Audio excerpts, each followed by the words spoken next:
네, 오늘도 이어서 존 칼빈 기독교 강요 1권 함께 나가겠습니다. 1권의 제목은 창조주 하나님에 관한 지식이죠.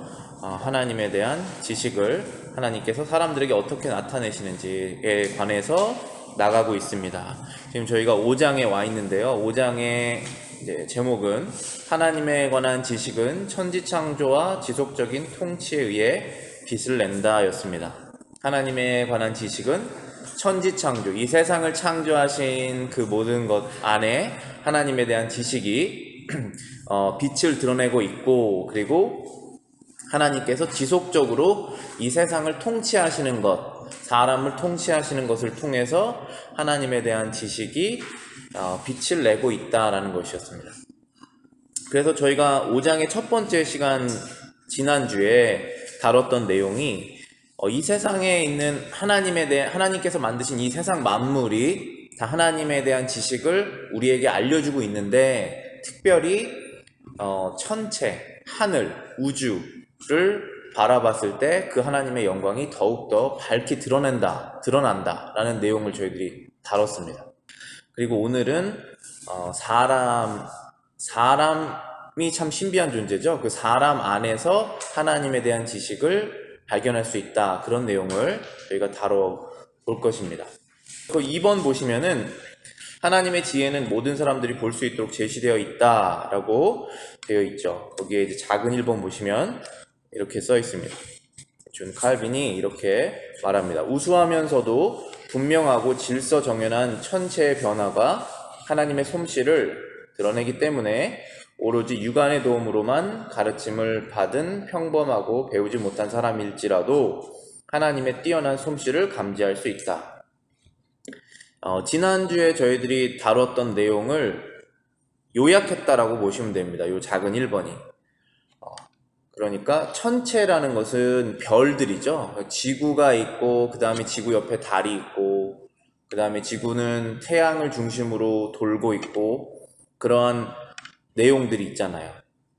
그리고 여러 가지 별자리들이 있잖아요. 그러니까 항상 똑같은 위치에 뜨고, 시간이 지나면 같은 모양으로 옆으로 움직이고, 이러한 것들이 참 신기한 건데, 존 칼빈이 그런 것을 정리를 하기를 이렇게 얘기를 한 거예요. 우수하다, 그리고 분명하다, 질서정연하다. 그 천체의 변화가 아주 우수하고 아주 분명하고 질서정연한 그러한 천체가 있는데, 그러한 변화를 보면 하나님의 솜씨가 드러난다.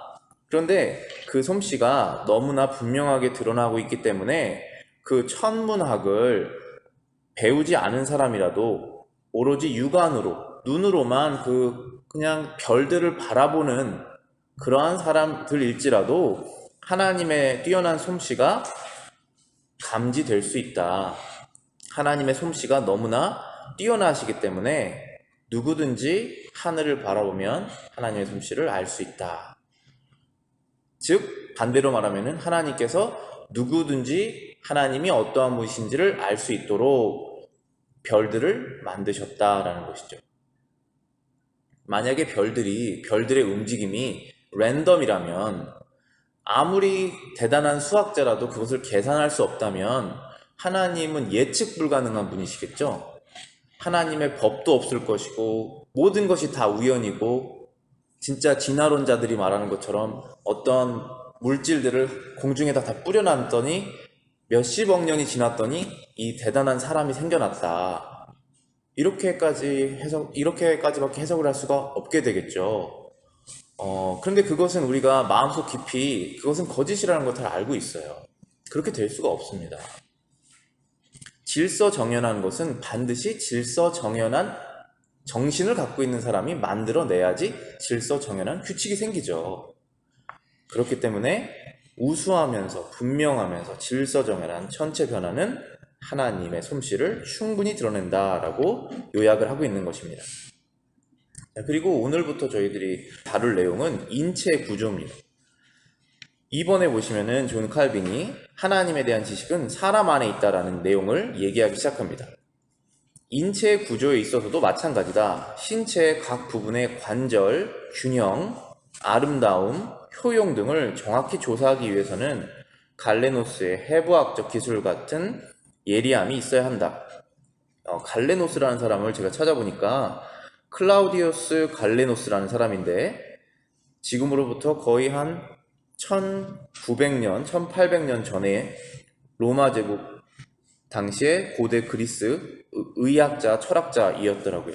그래서 히포크라테스라는 이름을 저희가 많이 들어봤는데 히포크라테스 이래 최고의 의학자로 꼽히며 고대 의학의 완성자로 널리 알려져 있다. 생체 해부를 실시하였고 특히 신경계에 관해서는 실험적인 연구를 많이 하였다. 그는 의사에 대해 최고의 의사는 최고의 철학자라는 말을 남겼다. 여기서 포인트는 사람의 신체가 이 관절과 그리고 몸이 균형을 잡는 것 그리고 몸의 그런 밸런스의 아름다움, 효용, 아주 작은 이 새끼손가락도 그것이 없으면 불편을 겪잖아요. 새끼 발가락도 만약에 그것이 없으면 몸의 밸런스가 깨지는 것처럼 뭐 작은 하나라도 몸의 일부에서 쓸데없는 것이 하나도 없는 것이 너무나 신기한 일이죠. 근데 그런 것을 다 알려면 해부학적 기술이 있어야 한다라고 전제를 하고 시작하는 것입니다. 예전에는 이 철학자라는 것이 세상을 연구하는 그러한 사람들이었는데 그렇게 연구를 하다 보면은 의사도 되고 그다음에 과학자도 되고 이렇게 분야가 다 연결이 돼 있었던 것 같아요. 지금도 분명히 학문의 끝으로 가면 그렇게 될 것이라고 생각합니다. 그런데 또 이어서 3번에 보시면은 존 칼빈이 그러나 인체 자체가 너무나 오묘하게 구성되어 있어서 그것의 조물주는 마땅히 기적을 낳는 기술자로 인정되지 않을 수 없다. 물론 인체를 정확하게 알려면 의학적인 지식이 있어야겠지만 특히나 해부학적인 그런 몸을 구분해서 알 수 있는 해부학적인 기술이 있어야 하지만 그렇지만 인체 자체가 너무나 오묘하게 구성되어서 이 인체를 만든 조물주는 기적을 낳는 기술자일 수밖에 없다라는 결론을 낸다는 것입니다. 기적을 낳는 기술자, wonder worker라고 영어로는 되어 있는데요. 신기한 일을 하는 어떠한 존재가 이 인체를 만들지 않으면 이러한 인체는 나올 수 없다라는 것입니다. 우리가 지금 2021년에 살고 있는데 이제 AI라고 해서 사람의 뇌를 비슷하게 만들어 보려고 하고 그 다음에 로봇을 많이 만들어서 사람이 하는 일을 많이 대체하고 있죠. 근데 사람처럼 걷는 로봇가 지금 이제서야 걷는 비슷하게 모양이 나오잖아요. 그런 밸런스를 맞추는 것도 너무나 힘든 거예요. 지금 현대 이 과학을 가지고도. 그런데 하나님께서는 사람을 태초에 만드셨잖아요. 그 사람이 이렇게 밸런스를 가지고 아름다운 모습으로 모든 관절들을 균형 있게 효용적으로 사용하는 이러한 사람을 만드신 조물주가 있다면 그분은 정말로 기적을 행하시는 분일 수밖에 없다라는 것입니다. 그래서 둘 중에 하나인 거예요.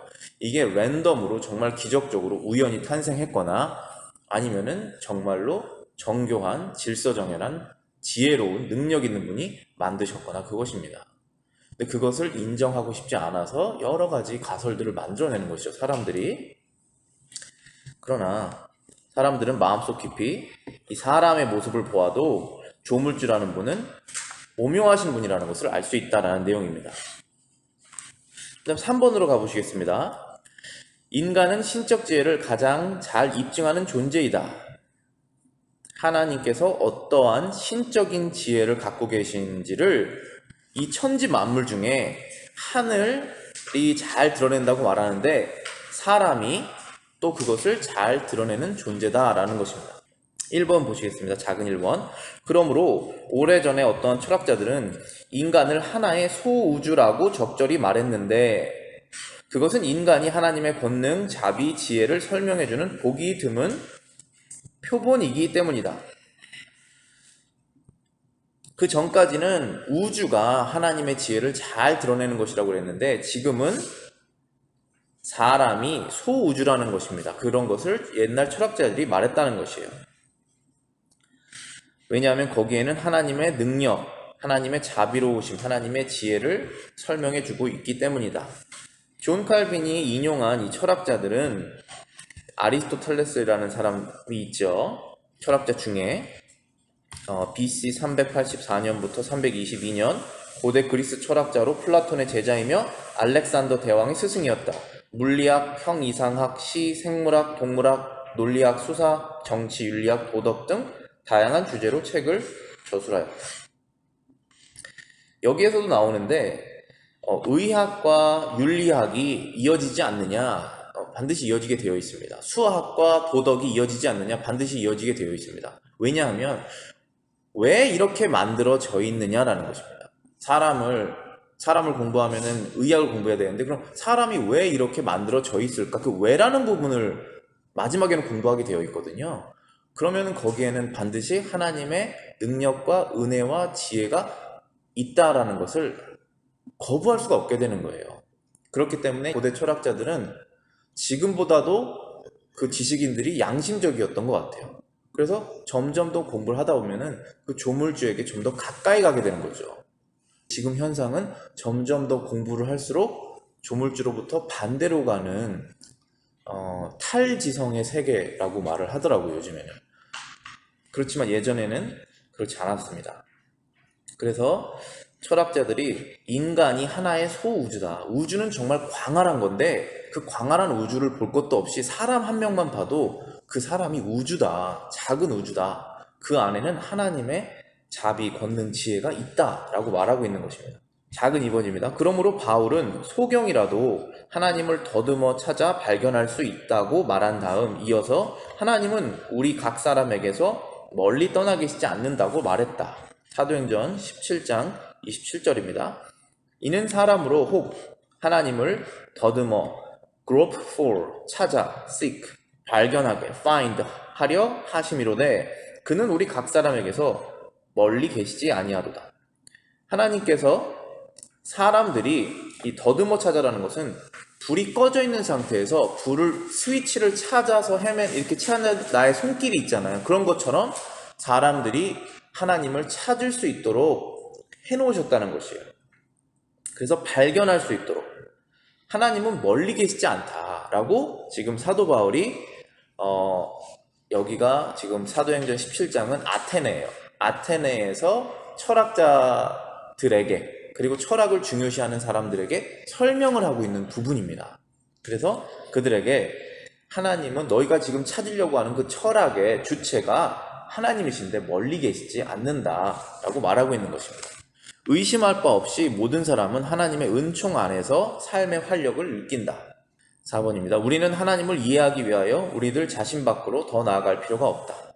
저희 3번하고 4번을 보아도 하나님을 찾기 위해서 멀리 갈 필요 없이 자기 자신만 들여다보아라 라고 말하고 있는 것입니다. 의심할 바 없이 모든 사람은 삶의 활력을 하나님의 은총 안에서 얻는다. 모든 사람의 마음의 진정한 기쁨과 삶의 동력은 하나님에게서부터 나온다는 것을 다 알고 있다라는 것입니다. 그래서 하나님을 이해하기 위해서는 우리들 자신 밖으로 더 나아갈 필요도 없다. 자연, 우주, 천지 만물을 다 바라볼 필요도 없이 자기 자신만 바라보아도 하나님이 어떠한 분이신지를 알 수 있게 되어 있다. 즉 하나님은 멀리 계시지 않는다라는 뜻이 하나님은 나와 함께 계시다라는 것이죠. 나를 만드신 분이시다는 것이죠. 그런 얘기를 하고 있는 것입니다. 그래서 5번에 보시면 따라서 자신을 낮추어 겸손히 하나님을 찾는 일을 즐겨하지 않고 게으름을 피우고 있다면 어찌 용서받을 수 있겠는가? 하나님을 알 수 있도록 가장 가까운 부분 나로부터 알 수 있도록 하셨는데 그분을 알고 싶어 하지 않아서 그를 찾지 않는 것이죠. 그렇기 때문에 그것은 용서받을 수가 없는 것이다. 핑계댈 수가 없는 것이다. 하나님을 몰랐다고 말할 수가 없는 것이다 라고 분명하게 성경은 말하고 있습니다. 그리고 우리 양심이 우리에게 얘기하고 있는 부분이죠. 그래서 작은 6번입니다. 같은 이유로 다윗도 간단히 하나님의 감탄할 만한 이름과 도처에서 빛나고 있는 하나님의 영광을 찬양했다. 시편 8편 1절부터 6절 읽어드리겠습니다. 여호와 우리 주여 주의 이름이 온 땅에 어찌 그리 아름다운지요. 주의 영광이 하늘을 덮었나이다. 주의 대적으로 말미암아, 여기서 대적은 원수입니다. 주의 대적으로 말미암아 어린아이들과 젖먹이들의 입으로 권능을 세우시며 이는 원수들과 보복자들을 잠잠하게 하려 하심이니이다. 자, 여기 2절에서 다시 보시면은 out of mouths of babes, 아기들의 입을 통해서, nursing infant, 어머니 품에 있는 아이들의 입을 통하여서 you have ordained strength, 권능을 만드셨습니다. 이는 원수들과 보복자들을 잠잠하게 하려 하십니다. That you may silence the enemy and the avenger. 당신의 원수와 당신의 보복자들을 조용히 시키시려고 이러한 일을 하셨습니다. 자, 여기까지 보시면 무슨 뜻이냐면 하나님의 이름과 영광이 온 땅에 너무나 아름답고 다 덮여 있습니다 라고 말하는 것입니다. 시편 기자가. 그런데 그렇지 않다라고 말하는 사람들이 있다는 것이죠. 그게 하나님의 대적자라는 거예요. 원수. 하나님을 찾을 수 없다. 하나님은 알 수 없는 분이다 라고 말하고 있다는 거예요. 그런데 그들의 입을 조용히 시키시기 위해서 하나님께서 아이들을 통해서 하나님의 영광이 드러나게 하셨다는 것입니다. 아이들이 얼마나 능력이 없습니까? 아이들이 얼마나 의존적입니까? 그런데 아이들이 너무나 신비하잖아요. 이 사람이라는 것이 너무나 신비한 존재지 않습니까? 그래서 그 아이를 가만히 보고만 있어도 그 아이들이 하나님의 영광을 밝히 드러내고 있다는 것이죠. 그래서 그 아이들조차도 하나님의 영광을 드러내고 있는데 정상적으로 큰 이 사람이 어떻게 하나님의 영광을 세상에서 못 보고 있느냐? 그들의 입을, 하나님을 대적하는 그 입을 조용히 시키시려고 아이들을 통해서도 그것을 드러낸다라고 시편 기자가 말하고 있는 것입니다. 3절입니다. 주의 손가락으로 만드신 주의 하늘과 주께서 베풀어 두신 달과 별들을 내가 보오니 사람이 무엇이기에 주께서 그를 생각하시며 인자가 무엇이기에 주께서 그를 돌보시니까. 그를 하나님보다 조금 못하게 하시고 영화와 종기로 관을 씌우셨나이다. 주의 손으로 만드신 것을 다스리게 하시고 만물을 그 발 아래 두셨으니. 자, 이제 이 사람에 대해서 얘기를 하고 있는 것입니다. 3절에 보시면 하나님께서 만드신 그 손가락으로 만드신 주의 하늘과 주께서 베풀어 두신 달과 별을 보니 너무나 신비한 것들인데 사람이 무엇이기에 하나님께서 그를 돌아보십니까? 그리고 그 사람을 하나님보다 조금 못하게 하셔서 영화와 종기로 그 관을 사람들에게 씌우셔서 이 천지 만물이라는 것을 사람의 손으로 사람이 다스리게 그것을 하셨나이까? 라고 말하고 있는 것입니다. 생각해보면 그렇죠. 우리가 이 우주가 너무 광활한데 우주는 주인이 없는 것처럼 돌아가고 있잖아요. 그런데 주인은 사실 하나님이시죠. 우주까지 볼 필요도 없이 우리가 사는 이 지구를 바라봤을 때 이 지구의 자연은 너무나 광활해서 대자연이라고 말하잖아요. 근데 대자연은 주인이 없는 것처럼 보이지만 하나님이 주인이시잖아요. 그런데 창세기 1장에 가보시면은 하나님께서 이 대자연의 모든 자연과 동물들을 사람이 다스려라 라고 말씀하셨거든요. 어떻게 다스릴 수 있을까요? 우리의 능력이 무엇이기에? 그것은 사람에게 주신 지혜예요. 사람만이 신을 알 수 있는 그 지혜입니다. 그건 계산할 수 있는 지혜를 말하는 것이 아니에요. 그것은 신을 알 수 있는 지혜입니다. 그렇기 때문에 하나님은 이러한 분이시구나 라고 생각해서 예배도 할 수 있고 도덕적인 마음도 가질 수 있고 그리고 하나님께서 만들어 놓으신 세상을 공부하다 보니까 의학도 과학도 수학도 미학도 할 수가 있게 되는 것입니다. 그런데 가만히 보니까 사람이 이렇게 능력이 없는 존재인데 왜 이렇게 사람을 높게 만드셨습니까? 라고 말하고 있는 것입니다. 그래서 이 높게 만드신 이 사람을 보면 하나님이 어떠한 분이신지를 알 수 있게 된다는 것이죠. 작은 7번입니다. 진실로 다윗은 여기서 인류 자체가 하나님의 사역을 분명하게 비춰주는 거울이라고 외치고 있다. 사람들 자체가 하나님께서 어떠한 일을 하시는 분이신지를 분명하게 비추는 거울이다라고 말하고 있습니다. 작은 8번입니다. 뿐만 아니라 다윗은 어머니 품에 안겨있는 어린 아기들까지도 하나님의 영광을 선포할 수 있는 웅변의 혀를 가지고 있기에 다른 웅변가들이 전혀 필요치 않다고 외치고 있다. 오늘 좀 전에 보았던 시편 8편의 이제 2절에 관한 내용이죠. 다른 어떠한 변론도 필요 없이 어린 아이들의 그러한 울음소리라든지 그들의 소리를 내는 그것 자체로도 하나님이 어떠한 분이신지를 충분히 드러내고 있다. 9번입니다. 또한 바울은 아라토스를 인용하여 우리가 그의 소생이다 라고 했다. 그것은 하나님이 사람에게 뛰어난 은사를 주셔서 하나님이 우리의 아버지심을 증명하셨기 때문이다.